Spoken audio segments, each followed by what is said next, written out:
Welcome to the Vantage HR Influencers Podcast. This podcast is sponsored by Vantage Circle, the simple and AI-powered rewards and recognition platform for employee engagement.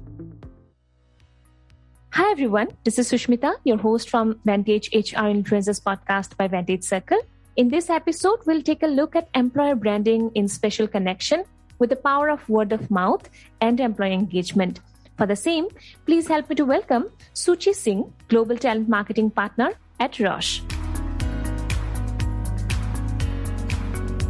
Hi Suchi, welcome to the show, and we couldn't be happier to have you on board today. Hello, thank you so much for inviting me today. Suchi, tell us a brief about your background first, about your professional experiences and what keeps you motivated these days. Sure. Ironically, I think my introduction will sound a little bit contradictory because I'm an extremely private person personally. However, with a knack for doing random things and yet finding patterns along those journeys. So I have been an R&D engineer previously, which still defines me before I became an HR professional. Within the HR areas, I have actually done my MBA from XLRI Jamshedpur. I have been fortunate enough to work with companies with different employee scopes and across different industries as well. I have worked with Reliance Industries in their leadership program, and I owe my basic foundations of HR, frankly, more to Reliance and the mentors over there than any courses that I took in my MBA exams, right? And my projects were broadly in performance management, rewards and recognition, HR analytics, and industrial relations over there. With Roche, it has been almost an journey of almost 3 years now, from heading the talent acquisition for an MNC in India for the first time and working on organization redesign along the way, defining new working model to working in a global team across Americas, Europe, and APAC. Yeah.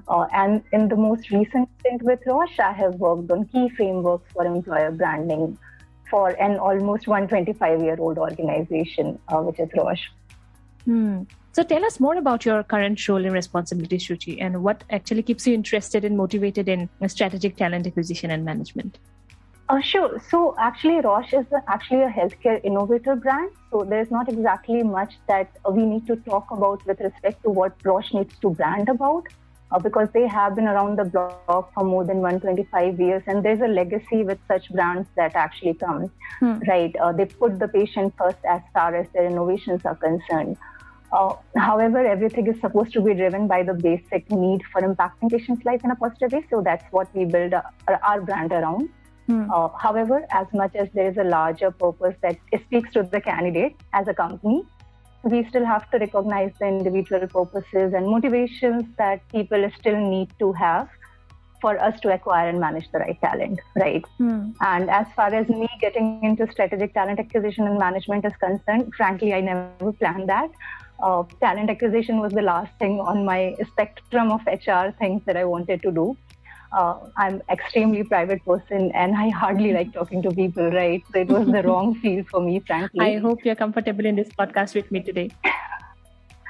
No, definitely. And in fact, it is a topic quite close to my heart, right? Okay. And that's where my passion actually lies. So having done talent acquisition now for more than 2 years, I have actually realized the impact it can have on the business growth as well, right? Because we always talk about talent acquisition in the terms of very transactional things. However, I have come to realize the kind of business impact it can have and on the organization culture as well, because you are getting the right people into the organization through recruitment with the strategic talent acquisition as well, right? So it remains a privilege to find the right talent in the market right now, frankly. But I still do believe that as far as strategic talent acquisition, I would like to emphasize on the strategic part of it is concerned. I think it's a much bigger deal of ensuring that this talent comes into the organization and stays a premium talent as well, right? Because they should not feel like they have come into the organization and now they have lost their way, right? So that's where I think my focus lies in my current role and my future roles as well, that people should not have to let go of their individual characteristics just to set up into a new culture or an organization, right? That's where the main focus actually lies.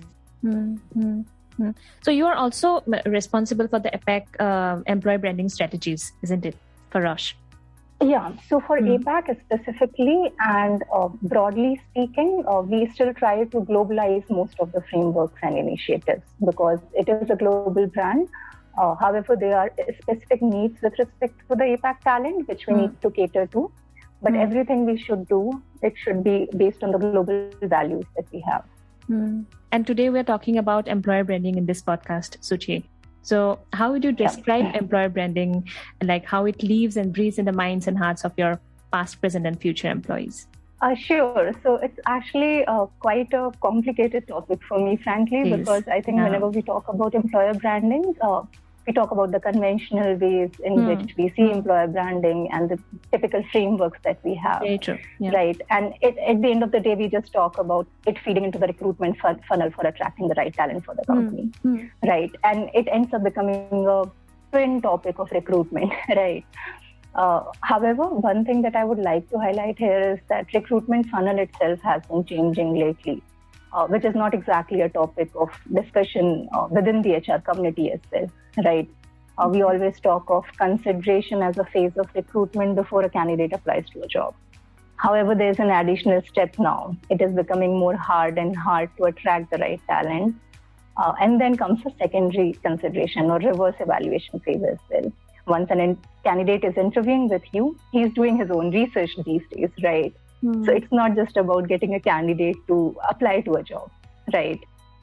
So that's what we are calling the war of talents. And that's where I would like to highlight that employer branding is not just recruitment marketing or just not related to recruitment anymore, right? It has to go down to all the other aspects of HR, for example, employee engagement, for example, how your onboarding is going, how your other aspects of HR is being taken care of, right? Because all of this will actually end up feeding into your employer branding as well. Till the exit interview, actually. Exactly. And in fact, I do have an example on that if you have time. Yeah, right?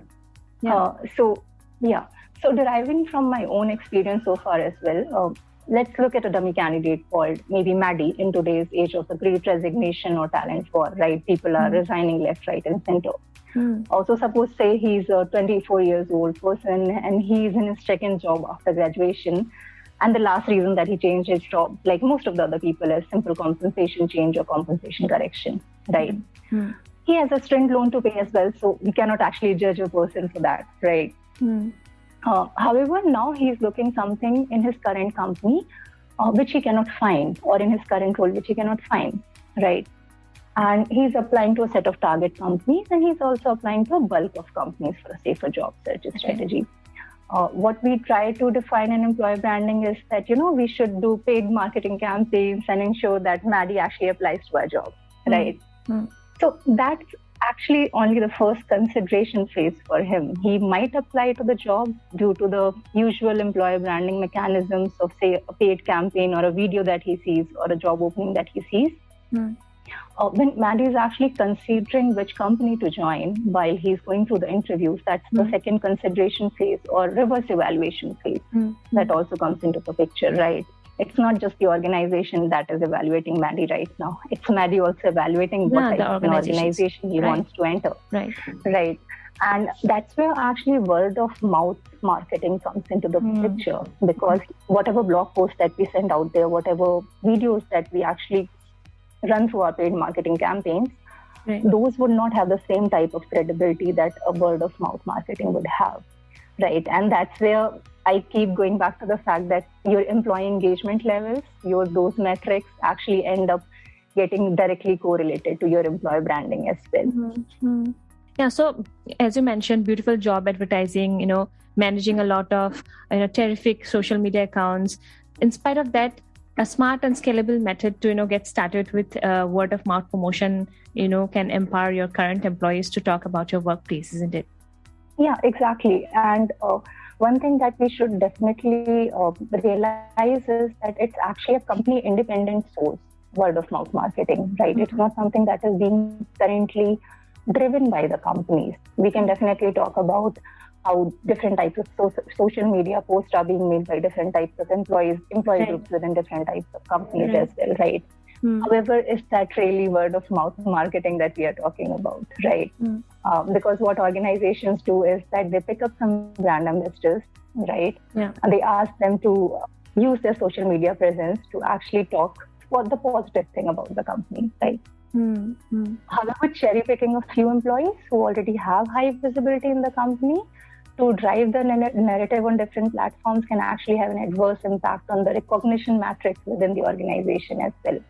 Are we preferring few people over the other, right? What about the rest of the 90% people who are not exactly recognized as brand ambassadors by us, right?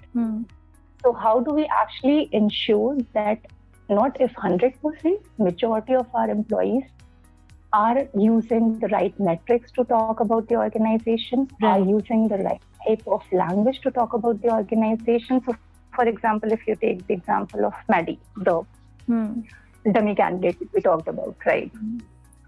He might or might not have the same priorities as somebody who's already working in an X company that he wants to join, right? But do our employees know all the benefits, all the values, all the cultural things about our organization that they can share that with Maddie, and then Maddie can actually pick up whatever he likes over there and chooses to join the organization, right? Because when we talk about benefits, it should not be that, because I know 4 benefits, I let Maddie know about that and he makes his decisions based on that. So it comes down to the very basic of, do our employees know about everything that we are doing within the company for our employees, right? And that's what actually will drive the word of mouth marketing. It will not just be the social media post by a selected few individuals called the brand ambassadors. Honestly, even I believe that it's not always an easy task, to work on employer branding. And as you mentioned, it's difficult to ensure that all of our employees have the tools they need to effectively enhance our employer brand, or even, take an interest in word of mouth marketing, because most of them don't realize, they are unaware of how important it is to our brand. So moving forward, Suchi, before we talk about the other things related to employer branding, related to word of mouth marketing, could you talk us through some of the most typical employer branding misconceptions? Yeah, sure. And in fact, that is actually a topic again that we do not look into before applying any of the frameworks with respect to employer branding. So for example, we assume that all the talent or skill set is same in the market. We just need to run similar type of campaigns for all of those people. Or we just need to have a similar type of employer branding strategy for different types of skill sets, right? But what we don't realize is that lately the market has changed. If there's a very high demand in the local labor market for a particular skill set, it's not just us who are trying to hire them. They have multiple options, right? And that's where the independent word of mouth information would be quite critical for them to evaluate potential employers. Right. So that becomes quite a huge misconception that we don't look into. Right. Another would also be that we are not exactly looking into the marketing mix as well. So whenever we talk about a product, we look into the marketing mix. However, when we, for example, talk about word of mouth marketing, we have the misconception that, hey, social media, so all word of mouth marketing is same, right? However, what we fail to recognize is the credibility aspect of it. Right, because not every individual on the social media platforms have the same type of credibility that we are looking into, right? So, for example, there is a research in recruitment marketing itself that word of mouth information provided by a friend is perceived as much more credible than, suppose, say, somebody that you hardly know. Right. Yeah. It has a direct effect on the reputation, I also have got a stat that says that 64% of consumers have stopped, purchasing a brand after hearing a news of that company's poor employee treatment. So it has an effect on reputation as well, for sure. Yeah, exactly. And we just, like you rightly mentioned, and we just saying that having just few brand ambassadors on social media platforms, we can actually negate that thing, right? However, like you rightly mentioned, if we have 50 positive word of mouth information out there versus 3 negative, believe me, the 3 negative actually outweighs the 50 positive. Yeah, for right? sure. So are we targeting the right thing? Even when we see the reviews for the restaurants we want to, visit, the negative reviews impact us more than the positive. It happens with me most of the times. Yeah, exactly. Like you rightly said. And also different things speak to different people in a different way, right? So for example, for me, the ambience being a bad one would be the deal breaker, right? For you, it could be that the coffee is really bad, right? So again, within the negative perceptions about the company, are we also ensuring that the narrative itself is quite diverse, right? We can keep talking about diversity and inclusion, and we can have another whole call for that, right? But is the narrative about our company diverse enough that somebody can actually pick up something from that can actually speak to them, right? Yeah. So employees are having a lot of great power, because they act as a window, that provides visibility into how things work within our organization, like to our clients, prospects, and potential hires. Yeah, exactly. Yeah. So moving forward, Suchi, would you like to tell about some of the obstacles that you faced maybe in your employer branding team? Yeah, sure. And actually, it is quite a much more talked about topic these days because of the talent war, right? Everybody just keeps going back to employer branding, expecting them to have all the solutions in place, right? However, we have our own challenges. I think the first would be information overload. We have so much information out there about different companies, different cultures. There is a war happening on that front as well. Companies are putting out as much information about themselves to attract the right talent. And there's a lot of money also flooding the market with respect to that, right? Again, then it becomes a question of credibility, right? So the information overload is there, but how credible is our information? Right. The second obstacle or challenge would also be personalizing the benefits and narratives. Also, for example, we just talked about the restaurant example, right? Yeah. There are different types of benefits and narratives which will speak to different types of people, right? The diverse personalities, diverse genders, diverse races, right? So are we talking about our narratives being diverse enough for it to be personalized for people? We take 5-6 buckets within employer branding and we keep talking about that, right? Working model, we talk about compensation, we talk about benefits, we also talk about team building, etc. However, for example, mental health has become the new in thing in HR or in organization culture, right? Particularly how do we talk about these things, right? The third obstacle, which I personally have felt as well, is a lack of innovation in recruitment marketing mix, frankly, because I think we keep falling back upon the same videos, blog posts, and social media posts that there's no innovation that has happened lately, right? So what do we do new? Also, when you talk about the next trends in employer branding, most of the podcasts that I have hosted, mental health is in number one. Yeah. I hope you will agree to that. Yeah. And so what's next? No, definitely. Yeah, definitely. And I think there are, frankly speaking, multiple new trends coming in employer branding. And then that again also reflects the way the market is also changing, right? So for example, mental health has mentioned, right? But how do we reiterate our commitment to mental health, right? There's a lot of talk around mental health. What are we doing different to actually differentiate among the different types of candidates and companies, right? How do you actually ensure psychological safety, which is the basic foundation of mental health, right? It's very easy to misuse the term itself, right? So that would be one trend that would be definitely there. Another, I think, which we really need to look into is the generational shift. Currently, the talent is going into unlikely places, for example, freelancing, gig market, etc.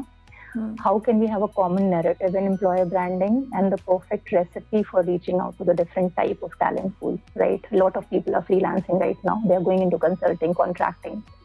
So how do we have this common narrative? If you ask me another next trend that could be coming up in employer branding, so this is much more of a very unique one, social issues, right? There's so much happening in the world right now: climate change, pandemic, unstable economies, wealth inequity, discrimination, right? People do need to see these things somewhere where they're going to join and work, right? What are we doing on those things?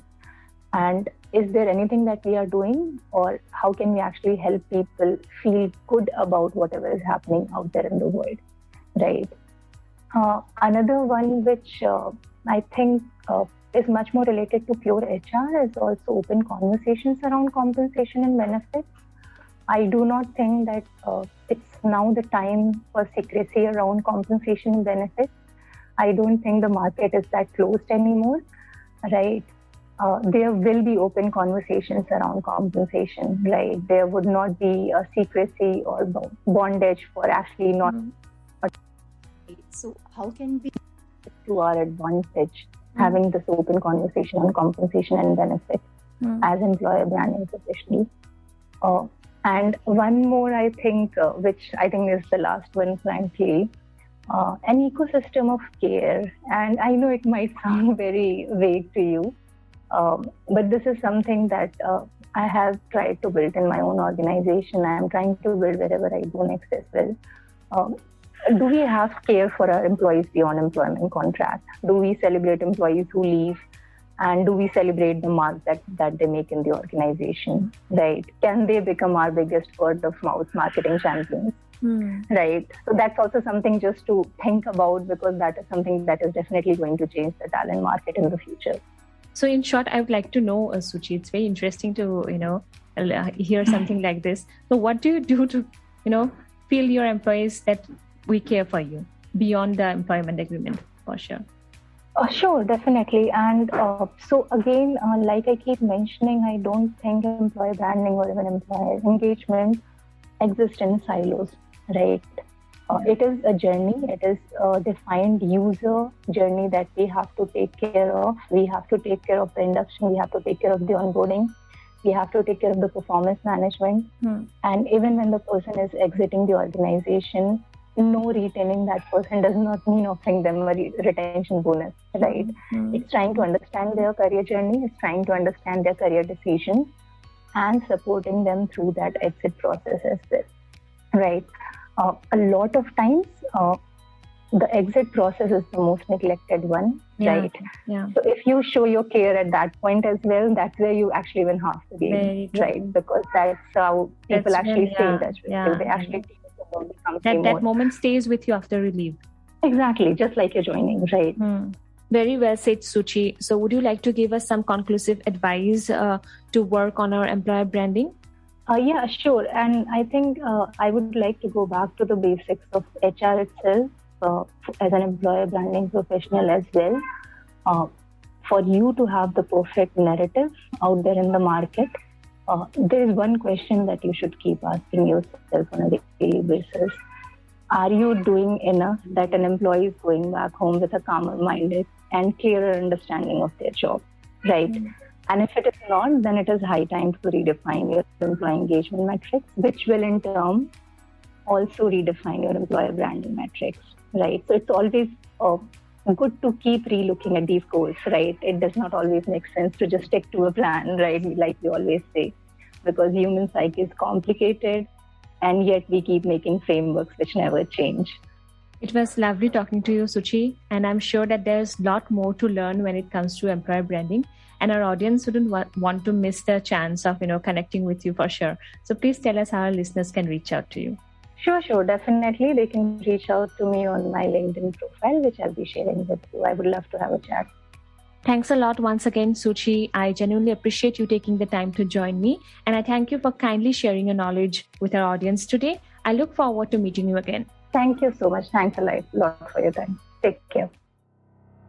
Thanks for listening to the Vantage HR Influencers Podcast. Please do subscribe to Vantage HR Influencers Podcast on Apple Podcast, Spotify, and our YouTube channel for new episodes.